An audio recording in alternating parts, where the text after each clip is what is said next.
हमारे यहाँ पे ब्रिटिशर्स पहले भी खादी यूज करते थे, बट जब अमेरिका में सिविल वॉर स्टार्ट हुआ तो उनके सप्लाईज रुक गए थे।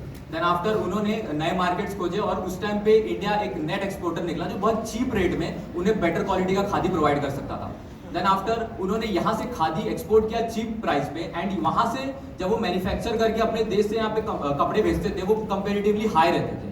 1920s में जब गांधी जी ने देखा जब हमारे पास पैसे ही नहीं थे और हम बहुत इकोनॉमिक प्रॉब्लम से जूझ रहे थे, देन बेसिकली गांधी जी ने एक तरह से हमें सपोर्ट प्रोवाइड किया खादी मूवमेंट से। इससे उन्होंने एक तरह से हैंडलूम, जो इलेक्ट्रिसिटी हमारे पास थी नहीं, बट हमारे पास चरखा था। बेसिकली आप जानते हैं कि चरखा हमारे किसी टाइम पे फ्लैग पे भी हुआ करता, जो हमारा ओल्ड फ्लैग है।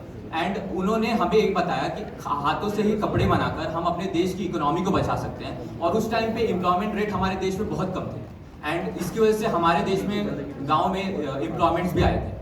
एंड उसके बाद जानते 2015 तक था कि 25,000 करोड़ के खादी के प्रोडक्शन सेल होते थे, बट अब 2022-23 के रिपोर्ट के हिसाब से 95,000 करोड़ से भी ज्यादा के खादी सेल्स होते हैं हमारे इंडिया में। ओवरऑल इन्वायरमेंट पर्सपेक्टिव से देखा जाए तो खादी एक बहुत वेल नोन स्टैब्लिश बन चुका है पूरे देश में। आज आपको हर जगह पे इसके स्टोर्स, फैशनल रिटेल्स, हर जगह आपको कुछ भी ना कुछ मिलेगा। इवेंचुअली हमारे कॉन्स्टिट्यूशन में भी खादी को एक बहुत इंपॉर्टेंट प्लेस दी गई है। आपको मालूम होगा फ्लैग ऑफ कोड, जैसे कि हमें एक फ्लैग ऑफ कोड उसे बोलते हैं जिनको नहीं मालूम, जो हमारे फ्लैग को ट्रीटमेंट या रूल्स एंड रेगुलेशन गवर्नमेंट के द्वारा फ्रेम किया गया है। जब आप एक फ्लैग होस्टिंग करते हैं कि आपको रूल्स क्या करना है। आपको एक मालूम है एक टाइम पे खादी एक मैंडेटरी फैब्रिक था कि हमारे झंडे में फैब्रिक खादी यूज होना ही चाहिए, अदरवाइज एक पनिशेबल ऑफेंस है।